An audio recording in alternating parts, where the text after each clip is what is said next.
आज हम बनाएंगे काढ़ा। काढ़ा बनाने के लिए मैंने लिया है 1 गिलास पानी। इस पानी को मैं पैन में डाल दूँगी और फ्लेम हाई रखूँगी।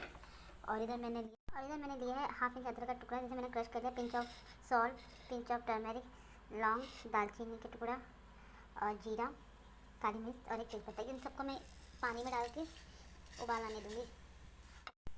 लो फ्लेम में हमें इतना उबालना है कि हमारी एक गिलास का पानी हाफ गिलास ना हो जाए। तब तक हमें इसे बॉईल करना है लो फ्लेम पे। देखिए 15 मिनट हो गए हैं, काढ़े में अच्छा कलर आ गया। अब मैं इसमें डाल दूँगी ये थोड़ा, तो मैंने जैगवरी ऐड कर दिया।